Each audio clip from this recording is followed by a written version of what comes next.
Hello student, Kalyani IAS academy को online platform पर आपका स्वागत है। मैं हूं लखन दाइमा। आपको एमपीबीएस मेंस एग्जाम के लिए सेकंड पेपर का फर्स्ट पार्ट पढ़ा रहा हूं, जिसका नाम है संविधान, शासन व्यवस्था, रणनीति तथा प्रशासन संरचना। फ्रेंड, अभी मैं आपको इकाई 5 पढ़ा रहा हूँ और इकाई 5 में प्रशासन तथा लोक प्रशासन का टॉपिक मैं आपको पढ़ा रहा हूँ। तो आज मैं आपको पढ़ाऊँगा इसमें लोक प्रशासन की विशेषताएँ और उसका महत्व। ठीक है, तो चलिए इसमें शुरू करते हैं लोक प्रशासन की विशेषताएं। तो देखिए, इसमें लोक प्रशासन की विशेषताएं निम्नलिखित हैं। तो पहली विशेषता यह है, इसमें आपको ध्यान रखना फ्रेंड, यह आपसे 5 नंबर का क्वेश्चन पूछा जाएगा कि लोक प्रशासन की विशेषताएं लिखिए। तो इसमें आपसे 5 नंबर का क्वेश्चन जरूर पूछा जाएगा, तो इसको आपको याद रखना है। तो देखिए, इसमें पहली विशेषता यह होती है लोक प्रशासन की कि लोक प्रशासन में वित्तीय मामलों पर संसदीय नियंत्रण होता है। ठीक है, मतलब क्या है कि जो लोक प्रशासन होता है, मतलब हमारे सरकारी कार्य होते हैं, तो इस पर नियंत्रण किसका होता है? वित्तीय मामलों में संसद का। तो ये आपको ध्यान रखना है। ठीक है, तो वित्तीय मामलों पर संसद का नियंत्रण होता है। संसद की अनुमति से ही खजाने से पैसा निकाला जाता है और खर्च किया जाता है। संसद की अनुमति के बिना पैसा न तो निकाला जा सकता और न ही खर्च किया जा सकता है। इसके बाद फिर नीति निर्माण में महती भूमिका के कारण राजनीतिक प्रक्रिया का एक महत्वपूर्ण अंग है ये। इसके बाद फिर दूसरा है कि लोक प्रशासन का अंतिम उद्देश्य जनता का कल्याण करना है। ये आपको ध्यान रखना है। तो लोक प्रशासन का अंतिम उद्देश्य क्या होता है? जनता का कल्याण करना। ध्यान रखना फ्रेंड, लोक प्रशासन या हमारी सरकार जनता के कल्याण के लिए ही कार्य करती है। बाकी जो प्राइवेट सेक्टर होता है यह जनता के कल्याण के लिए कार्य नहीं करता है। जो प्राइवेट सेक्टर होता है या प्राइवेट एडमिनिस्ट्रेशन होता है, निजी प्रशासन होता है, उसका उद्देश्य सिर्फ लाभ कमाना होता है। ये आपको ध्यान रखना फ्रेंड। इसके बाद फिर अगला है कि लोक प्रशासन पर राजनीतिक नेतृत्व का या तो प्रत्यक्ष रूप से या अप्रत्यक्ष रूप से नियंत्रण रहता है। जैसा आपने देखा होगा कि जो सरकारी अधिकारी होते हैं, तो इन पर नियंत्रण नेताओं का होता है। ठीक है, तो नेताओं के द्वारा इनका ट्रांसफर किया जाता है। ठीक है, तो ये आपको ध्यान रखना है। इसके बाद फिर अगला आता है कि बदलते समय में सेवा भावना मूल मंत्र की सिद्धि हेतु लोक प्रशासन निजी समुदायों एवं वर्गों से घनिष्ठ रूप से जुड़ा हुआ होता है। इसके बाद फिर अगला आता है, या अगली विशेषता इसमें कि लोक प्रशासन मानवीय विचारधारा से भी अधिक प्रभावित हुआ है। इसके बाद फिर अगली विशेषताएं देखिए इसमें कि लोक प्रशासन सरकारी तंत्र का ही एक हिस्सा होता है। ये आपको ध्यान रखना है कि जो लोक प्रशासन होता है, मतलब हमारे जितने भी सरकारी अधिकारी, कर्मचारी, ये सब किसके भाग होते हैं? तो ये सब सरकारी तंत्र का ही हिस्सा होते हैं। इसके बाद फिर अगला आता है इसमें कि लोक प्रशासन विशेष रूप से कानून के क्रियान्वयन से जुड़ा है तथा सरकार की तीनों शाखाओं तथा उनके पारस्परिक संबंधों का अध्ययन करता है। इसके बाद फिर अगली विशेषता आती है इसकी कि लोक प्रशासन संवैधानिक एवं वैधानिक कानूनों के अंतर्गत कार्य करता है। हम देखते हैं कि लोक प्रशासन में जितने भी कार्य होते हैं सब कानून के अनुसार ही कार्य किया जाता है। हमारे संविधान के खिलाफ कोई भी अधिकारी कार्य नहीं कर सकता। इसके बाद संविधान और जो हमारी संसद है, तो संसद के द्वारा जो भी अधिनियम बनाए गए, कानून बनाए गए हैं, उन्हीं कानूनों के तहत ये अधिकारी वर्ग कार्य करते हैं। इसके बाद फिर अगला आता है कि लोक प्रशासन में पदसोपानिक व्यवस्था, आदेश की एकता जैसे सिद्धांतों का कठोरता से पालन किया जाता है। इसके बाद फिर अगला आता है कि लोक प्रशासन वैश्वीकरण, उदारीकरण, निजीकरण के दौर में मानवीय विचारधारा के साथ साथ कार्यकुशलता एवं मितव्ययिता पर ध्यान देता है। इसके बाद फिर अगला आ जाता है इसमें कि लोक प्रशासन में अधिकारियों के कार्यों का स्पष्ट विभाजन होता है। तो इसमें हम देखते हैं कि लोक प्रशासन में जितने भी अधिकारी वर्ग हैं सभी का कार्य अलग अलग होता है। ठीक है, जो जिस लेवल का अधिकारी होता है वह उसके लेवल का कार्य करता है।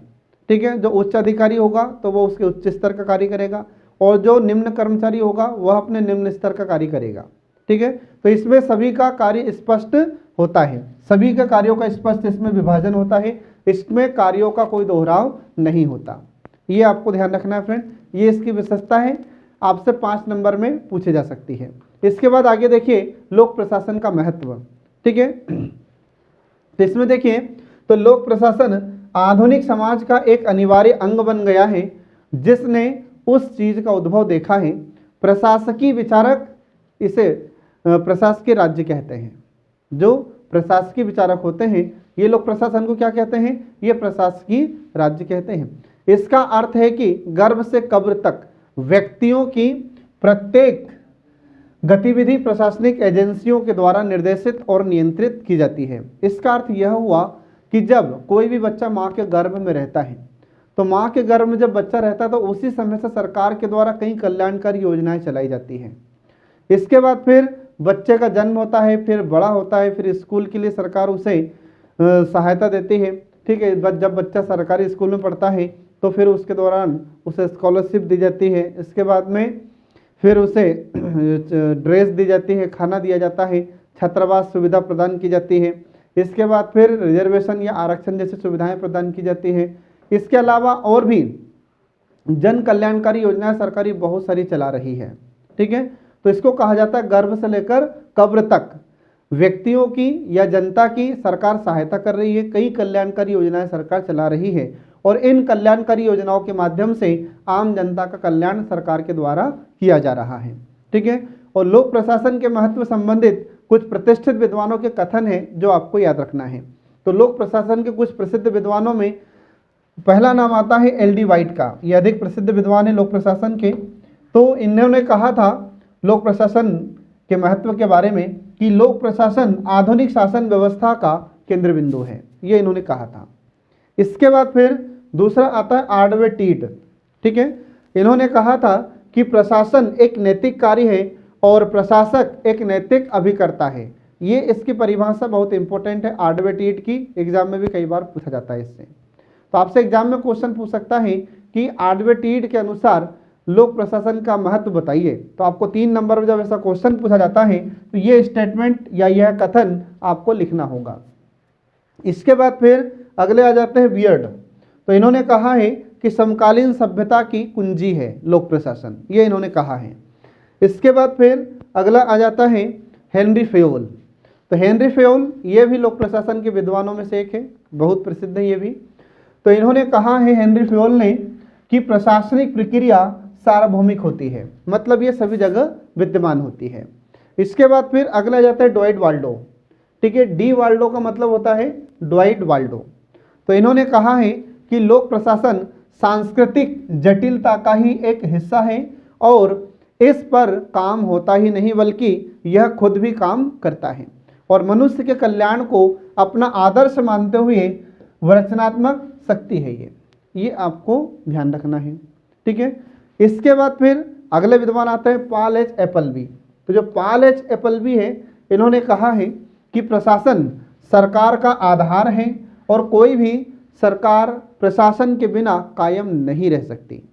प्रशासन के बिना अगर यह अस्तित्व में रह भी पाती है तो यह एक विचार विमर्श सभा बनकर रह जाएगी, ये कहा है पॉल एच एपलबी ने। फिर इसके बाद में अगले आ जाते हैं फेलिक्स ए निग्रो। तो फेलिक्स ए निग्रो इन्होंने कहा है कि प्रशासन का असली मर्म जनता को दी जाने वाली बुनियादी सेवाएं हैं। तो ये कुछ प्रसिद्ध विद्वानों की परिभाषाएं हैं लोक प्रशासन के महत्व से संबंधित जो हमने आपको बताए हैं। तो ये सब आपको ध्यान रखना है, सब इनके कथन हैं। तो एग्जाम में जैसा आपसे क्वेश्चन पूछे वैसा आपको ध्यान रखना है। ठीक है फ्रेंड, अब इसके बाद देखिए अगला आ जाता है लोक प्रशासन के महत्व में। तो पहला महत्व आता है कि सरकारी नीतियों एवं योजनाओं का क्रियान्वयन, ये इसका पहला महत्व है। तो ये आपको ध्यान रखना है। अब इसमें क्या होता है कि लोक प्रशासन लाइन अभिकरण माना जाता है। अब लाइन अभिकरण का मतलब क्या है, यहाँ पर सूत्र कहते हैं इसको। और सूत्र अभिकरण किसे कहते हैं फ्रेंड, तो सूत्र अभिकरण का मतलब होता है जो सेवाएं प्रदान करता है। ठीक है, उसको कहते हैं लाइन अभिकरण या सूत्र अभिकरण कहते हैं। ठीक है, अब इसके बाद में अतः यहाँ पर सरकार की नीतियों एवं कार्यक्रमों को सफलतापूर्वक लागू करने का उत्तरदायित्व लोक प्रशासन पर ही होता है और सरकार की नीतियाँ एवं योजनाएं तभी सफल हो सकती है जब उन्हें कुशलतापूर्वक एवं सत्यनिष्ठा के साथ लागू किया जाए। इसके बाद फिर दूसरा होता है आंतरिक एवं बाह्य सुरक्षा प्रदान करना। ठीक है, तो आधुनिक लोक कल्याणकारी राज्य में प्रशासन पर देश की सुरक्षा एवं अखंडता की रक्षा का दायित्व होता है। और जिस प्रकार देश के भीतर अलगाववादी, आतंकवादी, सांप्रदायिक ताकतें सक्रिय हैं, वहीं दूसरी ओर अंतर्राष्ट्रीय शांति, सीमा की रक्षा एवं सुरक्षा के प्रति बढ़ते खतरों, ठीक है, से भी प्रशासन को सामना करना पड़ रहा है। और इसी के तहत फिर हरमन फाइनर कहते हैं कि कुशल प्रशासन सरकार का एकमात्र सशक्त सहारा है जो देश को आंतरिक एवं बाह्य सुरक्षा प्रदान कर सकता है, ठीक है। और इसकी अनुपस्थिति में राज्य क्षत विक्षत हो जाएगा, ये इन्होंने कहा है हरमन फाइनर ने, ठीक है। तो आंतरिक सुरक्षा में भी और बाह्य सुरक्षा में भी लोक प्रशासन की महत्वपूर्ण भूमिका होती है, ठीक है। देश के अंदर हम देखते हैं जैसे अलगाववादी समस्याएं होती है तो इनसे निपटने का कार्य भी लोक प्रशासन ही करता है। नक्सलवादी जैसी समस्या है तो उससे निपटने का कार्य भी लोक प्रशासन ही करता है। इसके फिर बाद हम देखते हैं कि आए दिन हमारी भारत की बॉर्डर पर कुछ हमले होते रहते हैं, तो उनसे भी निपटना हमारी लोक प्रशासन या हमारी सरकार का ही दायित्व होता है, या हमारा लोक प्रशासन ही इन समस्याओं से निपटता है। इसके अलावा और भी जो तमाम समस्याएं होती है, चाहे आंतरिक हो चाहे बाहरी हो, इनसे निपटने का काम हमारा लोक प्रशासन ही करता है, ठीक है। इसके बाद फिर देश में रह रहे नागरिकों को सुरक्षा प्रदान करना, यह भी हमारा लोक प्रशासन का ही कार्य होता है, ठीक है फ्रेंड। इसके बाद अगला महत्व देखिए लोक प्रशासन का महत्व है, तो अगला है महत्व कि लोकतंत्र का वाहक एवं रक्षक होता है लोक प्रशासन, ठीक है। तो लोक प्रशासन लोकतंत्र का वाहक एवं रक्षक है। ये कैसे? तो देखिए इसमें तो लोकतंत्र की अवधारणा आधुनिक लोक कल्याणकारी राज्य का हृदय मानी जाती है, ठीक है। और सैद्धांतिक रूप से यह अवधारणा चाहे कितनी ही सशक्त हो एवं प्रभावशाली दिखाई देती हो, लोकतंत्र को वास्तविक रूप से स्थापित करना, उसका विस्तार करना लोक प्रशासन का इस दिशा में सार्थक पहल करने पर ही संभव होता है। जब तक लोक प्रशासन सहायता नहीं करेगा तब तक एक सही लोकतंत्र या वास्तविक लोकतंत्र की स्थापना नहीं की जा सकती। इसके बाद फिर आम व्यक्ति को कार्यों की सूचना पहुंचाना, नागरिक तथा मानव अधिकारों को क्रियान्वित करना, निष्पक्ष चुनाव करवाना, राजनीतिक चेतना में वृद्धि करना, विकास कार्यों को जमीनी स्तर पर लागू करने का काम, विकास कार्यों में जन सहभागिता सुनिश्चित करना, जन शिकायतों का निपटारा करना, ये सारे काम लोक प्रशासन ही करता है, ठीक है। इसके बाद फिर अगला महत्व होता है सामाजिक परिवर्तन का माध्यम, ठीक है। तो विकासशील देशों की परंपरागत जीवन शैली, अंधविश्वास, रूढ़ियों तथा कुरीतियों, मतलब जो बुरी रीतियां होती हैं, में सुनियोजित सामाजिक परिवर्तन लाना एक सामाजिक आवश्यकता है, ठीक है।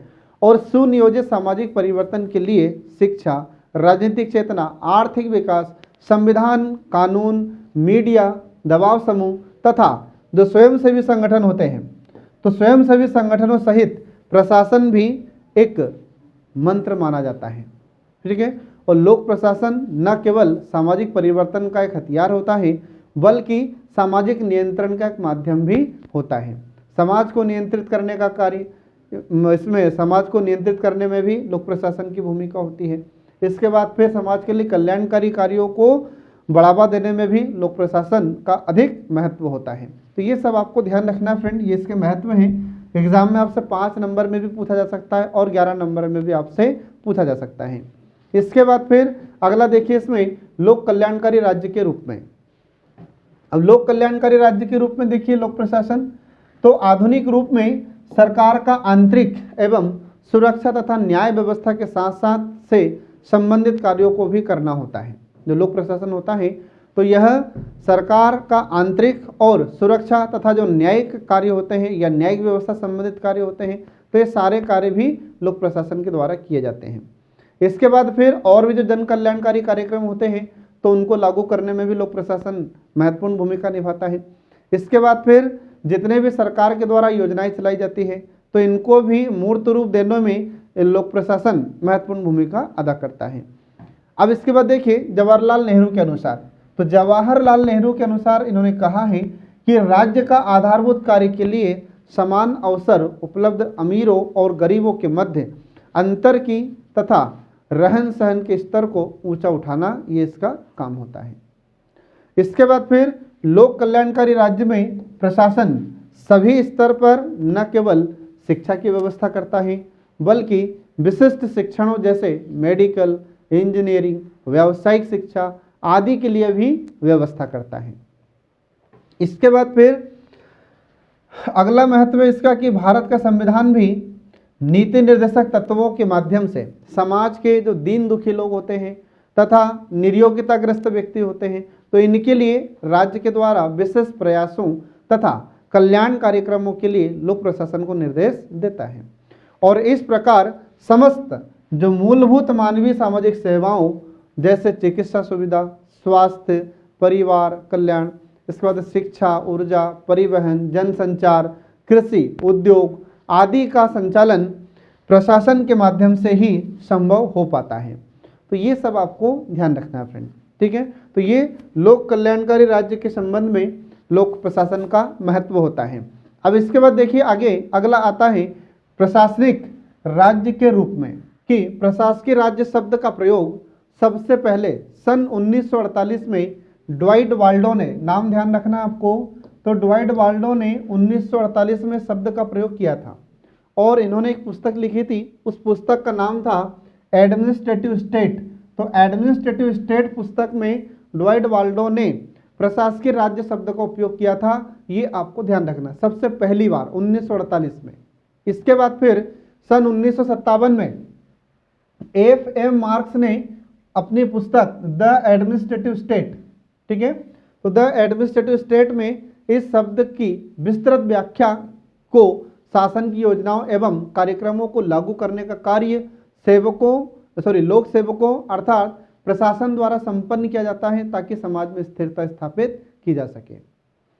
तो अगर आपसे क्वेश्चन पूछा जाता है कि प्रशासकीय राज्य शब्द का उपयोग सबसे पहले किसने किया था, 3 नंबर में आपसे पूछ सकता है, तो आपको याद रखना है ड्वाइट वाल्डो ने। और कौन सी पुस्तक में, एडमिनिस्ट्रेटिव स्टेट में। फिर इसके बाद में इसकी व्याख्या या इसका विस्तृत वर्णन किसने किया था, तो आपको याद रखना है कि एफ.एम. मार्क्स हैं। एफ.एम. मार्क्स ने पुस्तक लिखी थी द एडमिनिस्ट्रेटिव स्टेट, इसमें इस प्रशासकीय राज्य का विस्तृत वर्णन इन्होंने किया है, ये आपको ध्यान रखना होगा। फिर इसके बाद में लोक प्रशासन के इन विस्तृत कार्यों के कारण ही वर्तमान राज्य को प्रशासकीय राज्य की संज्ञा दी गई है। आज हम देखते हैं वर्तमान में कि लोक प्रशासन का कार्य बहुत अधिक विस्तृत हो गया है, बहुत बढ़ चुका है लोक प्रशासन का काम। इसी संदर्भ में मार्शल डिमॉक, तो मार्शल डिमॉक कहते हैं कि लोक प्रशासन, ठीक है, तो लोक प्रशासन सभ्य समाज का आवश्यक अंग तथा आधुनिक जीवन का एक प्रमुख तत्व है और इसमें राज्य के उस रूप ने जन्म लिया है जिसे प्रशासकीय राज्य कहा जाता है। ये कहा है मार्शल डिमॉक ने। इसके बाद फिर सरकारी योजनाओं एवं कार्यक्रमों को लागू करने का कार्य तथा उन्हें जमीनी स्तर पर लोक सेवकों के द्वारा ही संपन्न किया जाता है। आज हम देखते हैं कि जितनी भी सरकारी योजनाएं हैं उनको जमीनी स्तर पर लागू करने का कार्य हमारा लोक प्रशासन ही करता है, ठीक है। इसके बाद फिर आगे देखिए, इसमें अगला आता है मैकाइवर एवं पेज के अनुसार। अब मैकाइवर एवं पेज ये क्या कहते हैं, तो देखिए इसमें तो सामाजिक नियंत्रण का अभिप्राय उस ढंग से है जिसके द्वारा संपूर्ण सामाजिक व्यवस्था की एकता तथा स्थायित्व बना रह सके और जिसमें व्यवस्था परिवर्तनशील संतुलन के रूप में समग्र रहते हुए क्रियाशील रहती है। ये इन्होंने कहा है मैकाइवर एवं पेज ने। अब इसके बाद देखिए फिर अगला आता है सभ्यता, संस्कृति एवं कला का रक्षक। तो प्रत्येक राष्ट्र की सांस्कृतिक विविधता तथा विरासत का संरक्षण प्रशासन का महत्वपूर्ण उत्तरदायित्व होता है। और आज हमें सभ्यता, इसके बाद संस्कृति, ठीक है, तो सभ्यता संस्कृति का जो निखरा हुआ रूप दृष्टिगोचर होता है वह प्रशासन की ही देन होता है। इसके बाद फिर लोक प्रशासन की प्रकृति विषय वस्तु तथा क्षेत्र को आधार बनाकर लोक प्रशासन के महान विद्वान एल.डी. वाइट ने कहा है, तो एल.डी. वाइट ने कहा है कि लोक प्रशासन आधुनिक शासन व्यवस्था का केंद्र बिंदु है। तो ये आपको ध्यान रखना है फ्रेंड। अब अगला देखिए फ्रेंड, इसमें आजीविका का माध्यम। अब आजीविका का माध्यम, तो इसमें देखिए आजीविका का माध्यम किस प्रकार से है लोक प्रशासन, तो देखिए, तो राज्य सर्वश्रेष्ठ नियोक्ता होता है। नियोक्ता का अर्थ होता है कि जो भर्ती करता है, ठीक है, तो जो नियुक्ति करता है या जो भर्ती करता है वह कहलाता है नियोक्ता। तो देश में जितनी भी जनसंख्या है हमारे भारत में, तो उसका एक बड़ा हिस्सा राजकीय सेवाओं में कार्यरत है या राजकीय सेवा में कार्य कर रहे हैं। हमारे भारत में 12 करोड़ से अधिक, ठीक है, 12 करोड़ से अधिक लोग सरकारी सेवाओं में लगे हुए हैं, मतलब सरकारी सेवा में कार्य कर रहे हैं या हमारी सरकारी नौकरी कर रहे हैं हमारे भारत में, ये 12 करोड़ से भी ज़्यादा लोग, ठीक है। और ये 12 करोड़ लोग से अधिक या तो केंद्र सरकार की नौकरी कर रहे हैं या राज्य सरकार की नौकरी कर रहे हैं। तो इन लोगों को इससे रोजगार प्राप्त होता है लोक प्रशासन से। और ये आंकड़े यह सिद्ध करते हैं कि लोक प्रशासन केवल जन कल्याण या विकास के कार्यक्रम को ही संचालित नहीं करता है, बल्कि यह एक बड़ी जनसंख्या को, विशाल जनसंख्या को रोजगार उपलब्ध कराने का कार्य भी करता है। इसके बाद फिर अगला आता है एक उपकरण के रूप में। तो देश में शांति व्यवस्था, कानून की स्थापना करना तथा गरीबों को सुरक्षा प्रदान करना इसका महत्वपूर्ण कार्य होता है। इसके बाद फिर औद्योगिकरण, आधुनिकीकरण तथा पुनर्जागरण की लहर से व्यक्ति के जीवन में विभिन्न क्रांतिकारी परिवर्तन हुए हैं। इसके बाद फिर व्यक्ति की अपेक्षाएं, महत्वाकांक्षाएं एवं आवश्यकता अनुसार बढ़ी है, ये आवश्यकताएं भी बढ़ी हैं तथा इन्हें पूरा करने के लिए या इन्हें पूरा कर जीवन को सुखमय बनाने के लिए चुनौतीपूर्ण कार्य लोक प्रशासन ही करता है। अतः यह सबकी पूर्ति हेतु महत्वपूर्ण एक उपकरण भी है लोक प्रशासन। तो ये आपको ध्यान रखना है फ्रेंड। अब इसके बाद देखिए अगला महत्व होता है इसका विकास प्रशासन का पर्याय। तो वर्तमान लोक कल्याणकारी राज्य में लोक प्रशासन का कार्यक्षेत्र अत्यंत विस्तृत होने के कारण इसकी प्रकृति परंपरागत प्रशासन से हटकर लक्ष्योन्मुखी, परिणामोन्मुखी, ग्राहकोन्मुखी और परिवर्तन उन्मुखी हो गई है। इसके बाद फिर इसका अर्थ क्या हो गया, तो जैसे लक्ष्योन्मुखी, तो अब हमारा लोक प्रशासन लक्ष्य को प्राप्त करने के लिए कार्य करता है। हमारा लोक प्रशासन अब परिणामोन्मुखी कार्य करता है, मतलब रिजल्ट पर विश्वास करता है। फिर ग्राहकोन्मुखी मतलब ग्राहकों को ध्यान में रखते हुए कार्य करता है। परिवर्तनोन्मुखी मतलब परिवर्तन इसमें होता रहता है, ठीक है। तो यह सीधे जनता से जुड़ाव एवं जीवन के प्रत्येक क्षेत्र में लोक प्रशासन की भूमिका होने के कारण जमीनी स्तर पर विकास एवं परिवर्तन का प्रमुख उपकरण लोक प्रशासन ही है। इसके बाद फिर अब लोक प्रशासन विकास प्रशासन का पर्याय बन गया है, जो प्रशासन को प्रगतिशील बनाता है तथा उसे राजनीतिक, आर्थिक, सामाजिक लक्ष्यों को ले जाता है, सामाजिक लक्ष्यों की ओर ले जाता है, ठीक है। तो ये आपको ध्यान रखना है। इसके बाद फिर अगला आ जाता है विधि एवं न्याय। तो लोक प्रशासन का प्रमुख कार्य कानून एवं नीति निर्माण, विधायिका को परामर्श प्रदान करना तथा विधायिका के द्वारा स्वीकृत कानूनों एवं नीतियों को व्यावहारिक रूप में लागू करना है। तो ये आपको ध्यान रखना है। तो हमारा जो लोक प्रशासन होता है यह नीति निर्माण में, कानून निर्माण में भी विधायिका को सहायता देता है या विधायिका को परामर्श देता है। इसके बाद फिर जब विधायिका के द्वारा कोई भी कानून पारित कर दिया जाता है, ठीक है, या फिर कोई नीति पारित कर दी जाती है विधायिका के द्वारा, तो उसके बाद फिर उसे व्यावहारिक रूप अर्थात लागू करने में भी लोक प्रशासन की महत्वपूर्ण भूमिका होती है।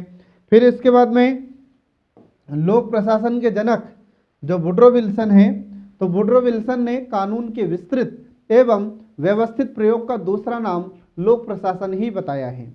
तो ये सब आपको ध्यान रखना होगा। इसके बाद फिर अगला आ जाता है कि आधुनिक राज्यों में मुख्यतः जब विधि का शासन प्रवर्तित है अर्थात कानून सर्वोपरि है, ठीक है। अतः लोक प्रशासन का यह कर्तव्य है कि वह संविधान, ठीक है, तो वह संविधान, कानूनों, नियमों, नीतियों तथा निर्धारित मापदंडों के अनुसार भेदभाव रहित ढंग से राज्य की क्रियाओं को संचालित करवाए। इसके बाद फिर विधि के शासन के जो मुख्य प्रवर्तक है जिनका नाम है A.B. डाइसी, तो इनकी दृष्टि में मानव व्यवहार को नियंत्रित करने तथा सामाजिक एकता को सुनिश्चित करने के लिए सुव्यवस्थित तथा न्याय संगत प्रशासनिक तंत्र का होना आवश्यक है। इसके बाद फिर अगला आता है अध्ययन विषय के रूप में। और जो लोक प्रशासन होता है तो इसका अध्ययन भी किया जाता है, जो मैं आपको पिछली क्लास में पढ़ा चुका हूँ। तो लोक प्रशासन के द्वारा आधुनिक लोक कल्याणकारी राज्य में अनेक कल्याणकारी कार्य संपन्न किए जा रहे हैं, जिसके कारण सरकार को सफलता एवं असफलता प्रशासन के कुशल क्रियान्वयन पर निर्भर होता है। लोक सेवाओं की परीक्षाओं में इसके महत्व के कारण ही इसे एक लोकप्रिय विषय के रूप में स्थान प्राप्त हुआ है। आज हम देखते हैं कि जो सिविल सेवाएं होती है, सिविल सर्विसेज होती है, उनमें एक सब्जेक्ट रहता है अलग से लोक प्रशासन। ठीक है, इसके बाद फिर अगला देखिए, अतः अध्ययन विषय के रूप में इसका बहुत अधिक महत्व है और अब यह विषय अनेक विश्वविद्यालयों में पढ़ाया जा रहा है, क्योंकि इसके अध्ययन से देश के लोगों की सरकार किस प्रकार शासन करती है इसकी जानकारी मिलती है, तथा विश्व के अन्य देशों में प्रशासन की कार्यप्रणाली किस प्रकार की है यह समझने में भी लोक प्रशासन हमारी मदद करता है। इसके बाद फिर अगला देखिए, औद्योगिक एवं आर्थिक विकास।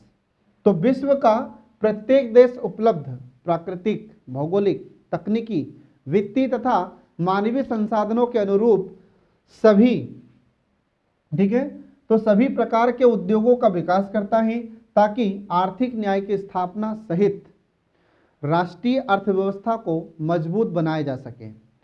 इसलिए जो मार्शल डिमॉक है, तो मार्शल ई डिमॉक ये कहते हैं कि लोक प्रशासन प्रत्येक नागरिक के लिए एक महत्व का विषय है, क्योंकि वह प्रशासन से कुछ निश्चित सेवाएं प्राप्त करता है तथा सरकार को कर देता है, और सरकार के द्वारा जो एकत्र किए जाने वाला यह राजस्व है, यह विकास कार्यों तथा सामाजिक सेवाओं का ही आधार बनता है। क्योंकि सरकार के पास जो भी कर आता है तो सरकार उसी कर के माध्यम से लोगों के लिए कल्याणकारी योजनाएं संचालित करती है। ठीक है, इसके बाद फिर अगला देखिए, इसमें अगला आता है सभ्यता, संस्कृति एवं कला का रक्षक। तो प्रत्येक राष्ट्र की संस्कृति या सांस्कृतिक विविधता तथा विरासत का संरक्षण प्रशासन का एक महत्वपूर्ण उत्तरदायित्व है, और आज हमें सभ्यता, संस्कृति, कला का जो निखरा हुआ रूप दिखाई देता है, यह सब लोक प्रशासन की ही देन है।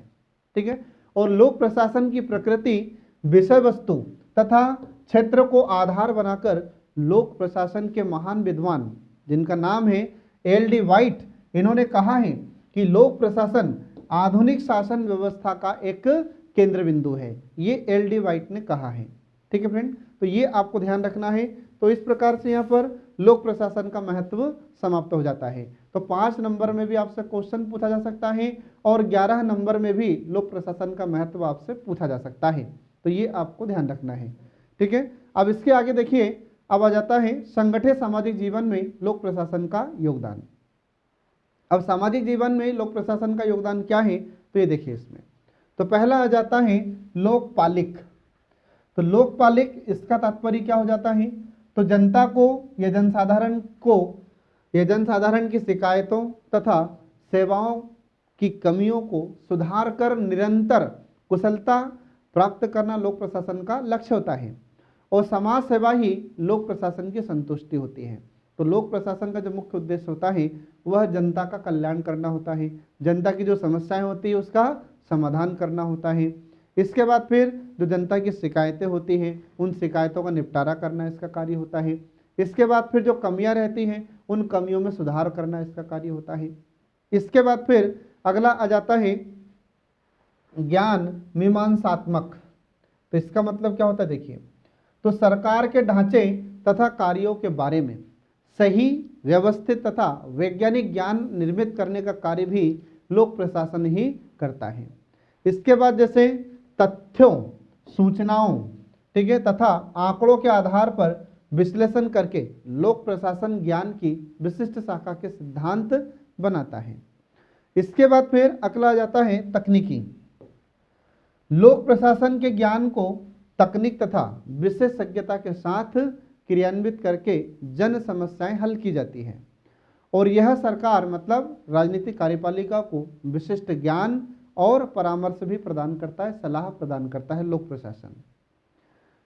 इसके बाद फिर अगला देखिए इसमें कि उदार शिक्षात्मक। अब उदार शिक्षात्मक का अर्थ क्या हो जाता है, तो नागरिकों में जागरूकता को बढ़ावा देता है, लोकतंत्र की रक्षा करता है। ठीक है, इसके अलावा और भी कई कल्याणकारी काम हमारा लोक प्रशासन करता है। यह शासकीय प्रशासकीय साक्षरता का कार्य भी करता है और लोगों को सरकार की जानकारी देता है एवं प्रशासन का ज्ञान देता है। ठीक है, इसके बाद फिर अगला आ जाता है व्यावसायिक या पेशेवर।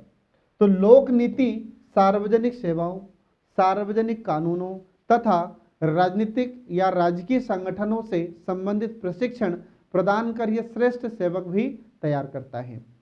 तो जो श्रेष्ठ श्रेणी के या फिर अपन कहें कि जो अच्छे लोक सेवक होते हैं, तो कोई भी जो अच्छा लोक सेवक होता है तो वह अच्छा कब हो सकता है, जब उसे प्रशिक्षण दिया जाए। ठीक है, कोई भी लोक सेवक जो विशेषज्ञ बनता है या जो भी अपने कार्यों का एक्सपर्ट बनता है तो वह कैसे बनेगा, जब उसे प्रशिक्षण दिया जाएगा। क्योंकि जब तक किसी भी लोक सेवक को प्रशिक्षण नहीं दिया जाएगा तब तक वह एक कुशल या सफल लोक सेवक नहीं बन सकता। ठीक है, इसलिए हम देखते हैं जैसे यूपीएससी की जब भर्ती होती है या फिर जो यूपीएससी के द्वारा जिन कैंडिडेट को सेलेक्ट किया जाता है, सेलेक्ट होने के बाद में या उनका सिलेक्शन होने के बाद में फिर हमारी राष्ट्रपति के द्वारा उनका अपॉइंटमेंट किया जाता है और नियुक्ति के बाद फिर उन्हें ट्रेनिंग दी जाती है। ठीक है, प्रशिक्षण दिया जाता है। तो जो अधिकारी जो कार्य करेगा उसको उस फील्ड का, उस क्षेत्र का प्रशिक्षण उसे दिया जाता है, तब जाकर वह एक कुशल या सफल लोक सेवक बनता है। ठीक है, तो ये भी इसका कार्य होता है लोक प्रशासन का। अब इसके बाद अगला जाता है कि समग्रता में लोक प्रशासन का महत्व। तो इसमें देखिए कि लोक प्रशासन द्वारा बहुआयामी भूमिका का निर्वाह किया जाता है, मतलब कि हमारा जो लोक प्रशासन है आज लगभग सभी क्षेत्रों में भूमिका निभा रहा है। इसके बाद फिर वर्तमान में लोक कल्याणकारी राज्य व प्रशासकीय राज्य की अवधारणा के संदर्भ में इसका महत्व बढ़ता जा रहा है। अतः लोक प्रशासन के महत्व को निम्न बिंदुओं के आधार पर आपको स्पष्ट किया जाता है। तो देखिए इसमें पहला पॉइंट आता है कि लोकहित के संवर्धन हेतु लोक कल्याणकारी कार्यक्रमों का क्रियान्वयन करना मतलब उनको लागू करना, और आम जनता के बीच या आम जनता के जीवन स्तर में परिवर्तन लाना भी लोक प्रशासन का ही कार्य होता है।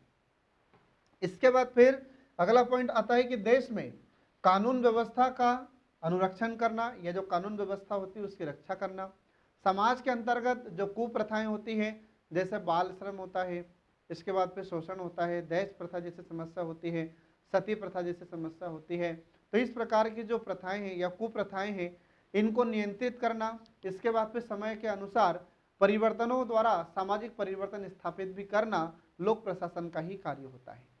इसके बाद फिर अगला आता है इसमें कि एकाधिकारी कालाबाजारी जैसी गतिविधियों का उन्मूलन करना या इन्हें समाप्त करना। इसके बाद फिर नई आर्थिक नीतियों कार्यक्रमों को क्रियान्वित करके आर्थिक परिवर्तन भी सुनिश्चित करता है लोक प्रशासन। इसके बाद फिर अगला पॉइंट आता है कि नीतियों के निर्माण हेतु आवश्यक तथ्य, आंकड़े व बौद्धिक योग्यता उपलब्ध कराना तथा निर्मित नीतियों को क्रियान्वित कर उनको व्यवहारिक रूप लोक प्रशासन के द्वारा ही दिया जाता है। फिर इसके बाद में अगला आ जाता है मानव अधिकारों, सूचना का अधिकार, निष्पक्ष चुनाव, जन शिकायतों का निवारण।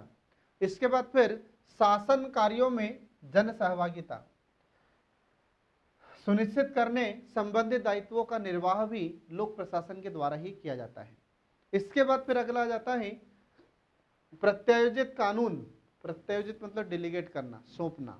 ठीक है, तो प्रत्यायोजित कानून निर्माण कार्य का निर्वाह कर व्यवस्थापिका के कार्यभार में कमी करने का दायित्व भी लोक प्रशासन के द्वारा ही किया जाता है। ठीक है, तो ये आपको सब ध्यान रखना फ्रेंड। अब इसके बाद देखिए अगला इसमें पॉइंट आता है कि परिवर्तनशील समाज की आवश्यकताओं व अपेक्षाओं के अनुरूप प्रशासनिक सुधार का कार्य करना, उदारीकरण, निजीकरण, भूमंडलीकरण के लाभों को वंचित तक पहुंचाना, या जो वंचित वर्ग हैं उस तक पहुंचाना, इसमें जिसमें लोक प्रशासन की भूमिका महत्वपूर्ण होती है। अब उदारीकरण और निजीकरण और भूमंडलीकरण के जो लाभ जनता तक पहुंचाया जा रहा है, जो वंचित वर्ग उसके तक पहुंचाया जा रहा है, यह इसकी एक नई भूमिका है। इसके बाद फिर समाज में स्थिरता, व्यवस्था, वृहद वाणिज्यिक सेवाओं का प्रबंधन, समाज के निर्बल वर्गों का संरक्षण, दायित्वों का निर्वाह भी लोक प्रशासन के द्वारा ही किया जा रहा है। तो ये सारे पॉइंट आपको याद रखना फ्रेंड, एग्जाम में आपसे क्वेश्चन इससे पूछा जा सकता है। ठीक है, अब इसके बाद देखिए अगला जाता है कि लोक प्रशासन के बढ़ते महत्व या फिर लोक प्रशासन के महत्व के कारण क्या है, मतलब लोक प्रशासन का जो महत्व दिन प्रतिदिन बढ़ता जा रहा है इसके कारण क्या है। तो इसके कुछ कारण है जो आपको ध्यान रखना है। तो देखिए इसमें पहला कारण यह है कि वैश्विक सरकार, सूचना प्रौद्योगिकी का विकास, मानव अधिकार, सूचना का अधिकार के कारण लोक प्रशासन के महत्व में विस्तार हो रहा है या लोक प्रशासन के महत्व में वृद्धि हो रही है। इसके बाद फिर अगला आता है कि वैज्ञानिक व तकनीकी विकास के कारण लोक प्रशासन के कार्यों एवं गतिविधियों में वृद्धि हो रही है। इसके बाद फिर अगला जाता है कि पुलिस राज्य के स्थान पर वर्तमान में कल्याणकारी राज्य की अवधारणा व प्रशासकीय राज्य की संकल्पना के दायित्वों में भी वृद्धि हुई है। इसके बाद फिर अगला आता है कि औद्योगिक क्रांति के कारण सामाजिक व आर्थिक समस्याओं में वृद्धि व सरकार के दायित्वों में वृद्धि हुई है। अगला पॉइंट देखिए फ्रेंड इसमें कि जनसंख्या वृद्धि व प्राकृतिक आपदाओं से जो समस्याएं उत्पन्न होती हैं उनसे निपटने में इसकी महत्वपूर्ण भूमिका होती है। जैसे हम देखते हैं कि पर्यावरण का ह्रास होता है, इसके बाद फिर जैसे जलवायु परिवर्तन होता है, इसके बाद फिर बाढ़ जैसी समस्याएं होती है, सूखा, भूकंप जैसे जो प्राकृतिक आपदाएं होती है। तो इन प्राकृतिक आपदाओं से निपटने में भी लोक प्रशासन की महत्वपूर्ण भूमिका होती है। इसके बाद फिर अगला आता है कि समाज में जो वर्ग संघर्ष होता है, तो वर्ग संघर्ष, आतंकवाद, सांप्रदायिकता आदि जो अन्य चुनौतियां होती है इनसे निपटने में भी लोक प्रशासन महत्वपूर्ण भूमिका अदा करता है, इससे इसका महत्व बढ़ा है। इसके बाद फिर अगला आता है कि आधुनिक कल्याण की प्रकृति ने लोक प्रशासन की जिम्मेदारियां और गतिविधियां भी बढ़ा दी है। तो आज वर्तमान में हम देख रहे हैं कि लोक प्रशासन का महत्व दिन प्रतिदिन तेजी से बढ़ता जा रहा है। ठीक है फ्रेंड, तो ये आपको ध्यान रखना है। अब इस चैप्टर में आपसे 3 नंबर के क्वेश्चन, 5 नंबर के क्वेश्चन और 11 नंबर के क्वेश्चन भी आपसे पूछा जा सकता है। जैसा आपसे क्वेश्चन पूछें वैसा आपको आंसर लिखना होगा। तो इसी के साथ फ्रेंड आज का हमारा सेशन समाप्त होता है। नेक्स्ट वीडियो आपके लिए जल्दी लेकर प्रस्तुत होंगे, तब तक के लिए नमस्कार।